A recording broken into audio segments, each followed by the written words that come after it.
আমাদের অনর্থক ধরে নিয়ে আসছে, আমাদের জেল খাটাচ্ছে, অন্যায়ভাবে আমরা জেল খাটতেছে। আমরা কিছু অন্যায় করিনি, আমরা মেয়েরা অন্যায় করতে পারি? অন্যায়ভাবে আমাদেরকে শাস্তি দেওয়া হচ্ছে, এগুলো করা হচ্ছে। আমরা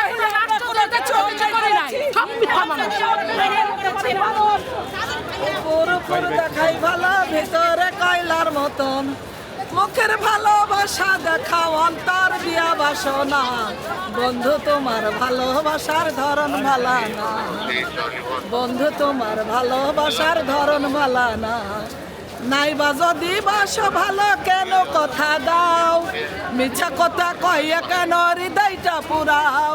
আমি একটা বীর মুক্তিযোদ্ধার সন্তান মেয়ে, আমি 6 বার অ্যাক্সিডেন্ট করে অসুস্থ, কোনো কিছুই জানি না।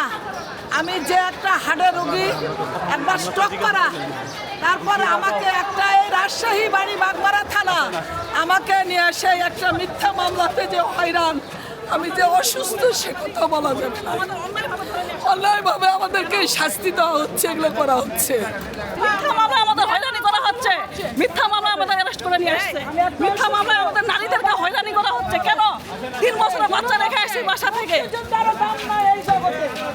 এই অন্যায়ের বিচার একদিন না একদিন হবে, এই জুলুমের বিচার একদিন হবে। এই বাংলার মাটিতে জুলুমের বিচার হবে, এই বাংলার মাটিতে। বিনা কারণে বিনা অপরাধে কোন মহিলা হত্যা করছে বলতে পারবেন? আমাদের একটা জায়গায় প্রমাণ আছে, এত মামলা দিছে, মামলা এখন এর সাথে লাগাচ্ছেন কেন ভাই? মামলা গ্রেপ্তার দেখায় না, এখন পর্যন্ত এতদিন পরে গ্রেপ্তার দেখায়।